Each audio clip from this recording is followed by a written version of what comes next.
Nick Fuentes, que estuvo en tu podcast, Tucker, le diste una plataforma para expresarse. Soy sarcástico. Yo mismo le brindé este foro. Fui yo quien lo creó. Básicamente, es una discusión interesante. Para los que no conocen a Nick Fuentes y han estado viviendo bajo una piedra, es un nacionalista blanco de 27 años con un programa muy popular en Rumble, unos 500,000 suscriptores, que en realidad no es tanto cuando lo piensas. Sus seguidores se hacen llamar Groypers y ha logrado ganar cientos de miles de seguidores en los últimos 6 meses. Está en una racha bastante buena y tiene una gran cantidad de opiniones sumamente polémicas. Lo que haré es simplemente darles las citas. Esto no tiene absolutamente nada que ver con mi opinión personal sobre él. Piers Morgan le preguntó si se describía como racista y él dijo, totalmente. Creo que todos, si somos honestos, son racistas. Los únicos que no son racistas o fingen no serlo son los blancos, para su propio perjuicio. Sobre las mujeres, Piers le preguntó a Nick si era gay. Nick dijo, no, pero es difícil estar con mujeres. Piers preguntó, ¿crees que deberían tener derecho al voto? Nick respondió, no, absolutamente no. En cuanto a Israel, Fuentes es muy crítico con lo que él denomina el judaísmo organizado aquí en Estados Unidos. Y bueno, tú lo entrevistaste ahora. Hay varias maneras de interpretar esto, pero hiciste un excelente trabajo narrando su historia de origen. Él formó parte de PragerU. Cuenta con una base de seguidores bastante activos. ¿Por qué crees que esto está resonando tan fuertemente en este momento? ¿Y podrías explicarle a la audiencia MAGA frente a Primero Estados Unidos, solo Estados Unidos? Tú eres de Primero Estados Unidos, si no me equivoco, pero confírmalo, porque en mi opinión ahora mismo son solo términos, no partidos políticos formales ni nada por el estilo. Se lucha por el significado de esos términos. Es muy feo y probablemente necesario porque hay que definir términos. Como que es lo primero que haces, diría yo, cuando piensas en lo que deberías hacer con tu vida, por ejemplo. En cuanto a Fuentes, su origen es un poco más preciso y seré breve, pero tuiteó algo como estudiante de primer año en BU, criticando de forma bastante leve el Congreso por hacer lo que pide este país extranjero, Israel, y de alguna manera Ben Shapiro vio eso y lo atacó e intentó que lo echaran de su club republicano y se aseguró de que no consiguiera una pasantía con alguna organización conservadora. Y no estoy atacando a Ben Shapiro, pero eso te dice en qué resultan los intentos de callar a la gente, de cerrar las conversaciones. No desaparecen, solo se pudren en la oscuridad. Y a veces pueden volverse muy feas. Fuentes es, entre otras, bueno, primero, él dice muchas cosas ciertas. Por eso es popular, es inteligente y gracioso. Pero en realidad Es buen comunicador. Sí. Es un gran comunicador. Pero Fuentes, a un nivel macro, es bastante preocupante porque su foro es una expresión de algo que ha dominado por completo todo el discurso político, que es la política de identidad, el tribalismo. Y me opongo rotundamente a eso, y punto, y siempre lo haré. Y yo creo firmemente que nos rigen principios universales o bien nos rige la mafia. Esas son en esencia nuestras únicas opciones. Y por eso nuestros principios tienen que aplicarse a cada ser humano, o ciertamente a cada ciudadano estadounidense. Punto. O no son principios, son solo una justificación para la tiranía. Así que Fuentes tiene un tipo diferente de política de identidad, pero hay todo tipo de políticas de identidad. Vivimos bajo eso durante los años de Biden. De hecho, hemos vivido bajo eso casi toda mi vida, de una forma u otra. Así que, en todo caso, Fuentes nos recuerda que debemos idear algún tipo de principio al que todo estadounidense pueda adherirse, algo llamado identidad nacional. No es una frase sucia, de hecho, es necesaria para evitar que el país se desintegre, lo cual está sucediendo. Entonces, ¿qué tiene cada estadounidense, los 350 millones en común con todos los demás? Y esa es la conversación que debemos tener. Y en su ausencia, mucha gente aparece diciendo, bueno, todos los blancos por aquí y todos los negros o judíos o lo que sea. Eso no va a funcionar. Si seguimos así, esto terminará en violencia. Todo el mundo lo sabe, es obvio. Así que ahora mismo es un buen momento para que descubramos qué es lo que todos tenemos en común. Y por cierto, yo no le di foro. Para empezar, el término plataformar ni siquiera es un verbo real. Cualquiera que utilice esa palabra se está oponiendo a mis intereses más fundamentales. Tuviste una conversación con él, diría yo. Sí, lo entrevisté, como entrevistar a todos, y mi creencia general es que debes dejar que la gente diga lo que piensa y otros decidirán si lo dicen en serio o no, si son falsos o sinceros y qué piensan de lo que dice la persona. Pero ese es mi trabajo. No me avergüenzo de ello. A pesar de muchos esfuerzos por avergonzarme, no estoy de acuerdo con Fuentes en la cuestión de los principios universales. Creo que es inmoral. Primero que nada, va en contra de mi religión odiar a cualquier grupo, y se lo dije. Pero no hice muchas otras posturas diseñadas para hacerme parecer la buena persona. Piers, lamentablemente, cayó en esa trampa como hombre mayor, ya sabes. Bueno, no es, tú eres malo. Y es como, ok, mira, ni siquiera estoy en desacuerdo con una parte de eso, pero con esa actitud no te elevas a ti mismo en lo absoluto. Lo que logras es parecer un bufón completamente desconectado de la realidad. Y esa precisamente fue la trampa que le esperaba a Piers Morgan. Y si ves esa entrevista y ves la reacción, eso no disminuyó a Nick Fuentes en absoluto, lo enalteció. Lo que disminuye a Nick Fuentes es hacerle preguntas directas, especialmente sobre las mujeres. No, ¿has tenido sexo con alguien? Sino algo como, ¿por qué tanto enojo con las mujeres? Y eso, ya sabes, dejar que la gente hable mucho revela quiénes son, es la verdad, lo siento. Si pudieras darnos un par de razones, o quizás incluso tres, de por qué esto está resonando tan fuertemente con los hombres jóvenes, en particular, y con todo este movimiento de Primero Estados Unidos, el cual, aunque no seas el líder, creo que sería muy útil si pudieras explicarnos y definirlo un poco mejor para nuestra audiencia. ¿Qué es exactamente este concepto? ¿Y por qué sientes que resuena tanto contigo? ¿Y por qué crees que Nick Fuentes está teniendo tanta resonancia? ¿Y qué es este movimiento de Primero Estados Unidos en comparación con el de MAGA? Explícanos eso. Bueno, en orden inverso. Diría que la premisa de MAGA es Estados Unidos primero, pero no diría que Estados Unidos primero es un movimiento. Diría que es la única razón legítima para dirigir un gobierno. Y es muy sencillo. El gobierno de tu República Democrática debe actuar, en términos generales, en nombre de sus propios ciudadanos. No es más complicado que eso. No tiene nada de siniestro. De hecho, cualquier otra cosa es siniestra porque es ilegítima. ¿Por qué otra razón dirigirías una República Democrática si no es para servir a tu propio pueblo? ¿Y traidora? En realidad no existe ninguna otra justificación. Así que claro que esto tiene que ser Estados Unidos primero. Puedes inventar un nombre nuevo si ese te incomoda, pero esa idea fundamental debe ser la razón por la que tenemos un gobierno, o de lo contrario, deberíamos simplemente deshacernos de él, porque no habría ningún otro motivo para mantenerlo. Ok, A, B. ¿Por qué es popular? Porque dice eso, pero diría que, en general, porque es desafiante. Hay una especie de, vete al diablo, amigo, no puedo decir eso, bien, mira esto, lo haré. Es divertidísimo. Parece firme y fuerte.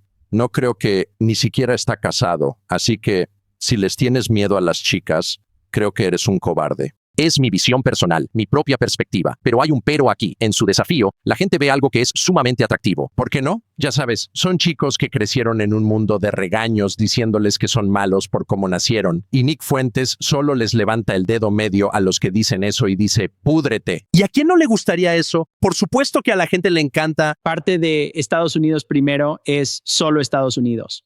Supongo que No sé qué significa eso. Eso es, no, claro que trabajamos en conjunto con otros. Por definición, es una economía globalizada. Quizá no debería serlo, pero lo es. Pero, ¿solo Estados Unidos? Ese no constituye un argumento real en absoluto. Se trata de un contraeslogan diseñado solo para socavar el principal. No lo dice en serio. Nadie sostiene eso. Solo dice, mira, el gobierno de Estados Unidos debe actuar en nombre de sus propios ciudadanos. A lo que la gente que no cree eso, que se avergüenza de explicar por qué no lo cree porque no hay justificación para no creerlo, dice, bueno, eres solo Estados Unidos. No el gobierno debería hacer eso. Cada parte del gobierno debería tener eso presente. ¿Cómo ayuda esto a quienes pagan por esto, en cuyo nombre se hace? De nuevo, hasta llamarlo movimiento me vuelve loco, porque comparado con qué, esa supuesta oligarquía secreta que ha existido durante casi toda mi vida es algo realmente malo que no se puede defender de ninguna forma. Mejor discutamos bajo el marco de Estados Unidos primero exactamente cómo podríamos lograrlo. Ese es un argumento totalmente legítimo y hay todo tipo de pensamientos diferentes sobre eso, pero sobre cuál debería ser el motivo, el objetivo, no hay debate. Tiene que ser para los ciudadanos estadounidenses principalmente. Si hay beneficiarios secundarios, genial, no estoy en contra de eso.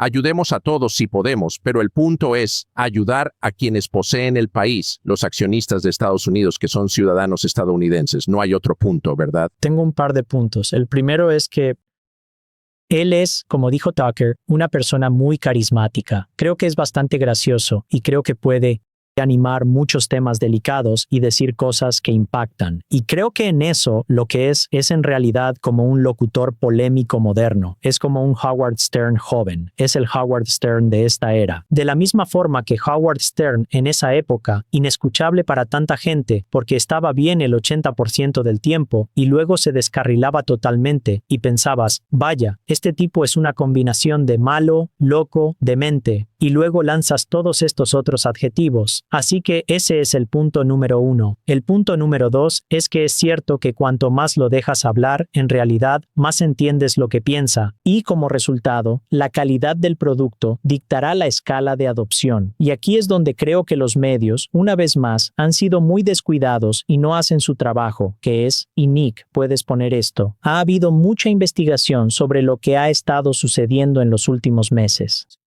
Y la conclusión fundamental que hemos visto en los últimos meses es que hay un esfuerzo coordinado de cuentas individuales, en su mayoría no verificadas, en las redes sociales. Estas, por lo general, emanan de India, Pakistán, Malasia, Indonesia y Nigeria. Y hay un proceso de amplificación coordinado que está ocurriendo en torno a este contenido. Y en este gráfico que están viendo, es una comparación de Nick en los primeros 30 minutos con lo que gente como Elon obtiene en los primeros 30 minutos de sus publicaciones. Lo que resulta evidente es la enorme disparidad, incluso si tomamos en cuenta a la persona y la cuenta más virales del mundo, como Elon Musk en X.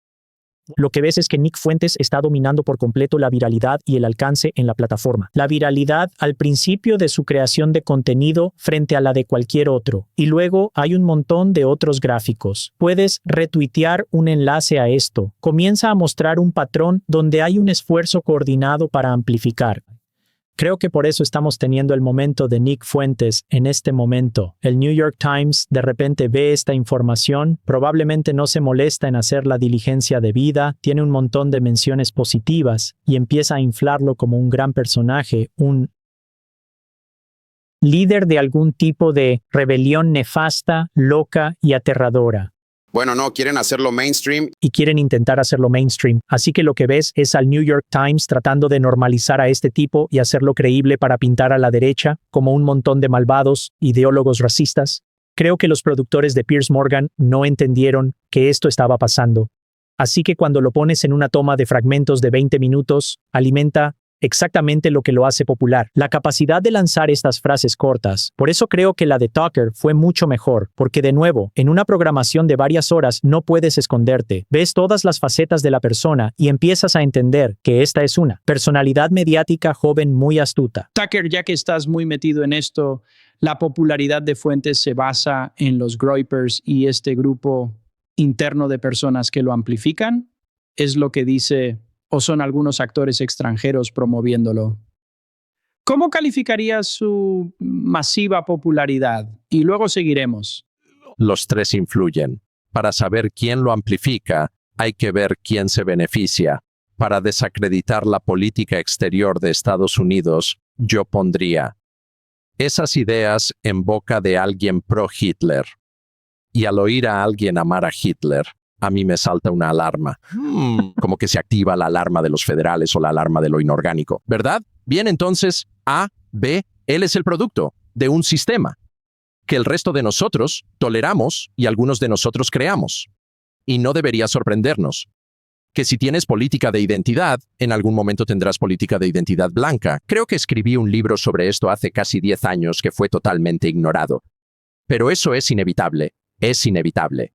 Y para solucionarlo, no se trata de censurar a Nick Fuentes o a cualquiera a quien le guste Nick Fuentes. Es cuestión de desracializar nuestra sociedad y hacerla una sociedad justa, donde las recompensas o la condena no se den con base en tu ADN. ¿Cómo no puedes tener eso y esperar evitar un Ruanda porque simplemente va a suceder? Es inevitable. El tribalismo es la amenaza para toda sociedad. Y no sé cómo perdimos eso de vista, pero lo hicimos. Es un federal, la gente dice que es federal, él te acusa de ser federal, agente de la CIA.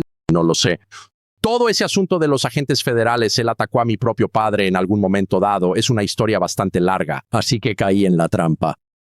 Y lo llamé federal. Ya sabes, no lo sé.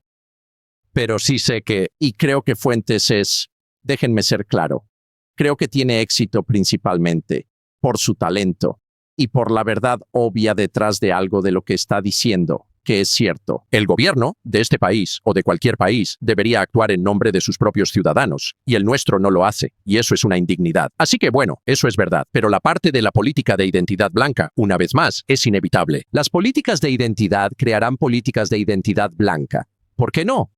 Tus esfuerzos por erradicarlas fallarán por hipócritas.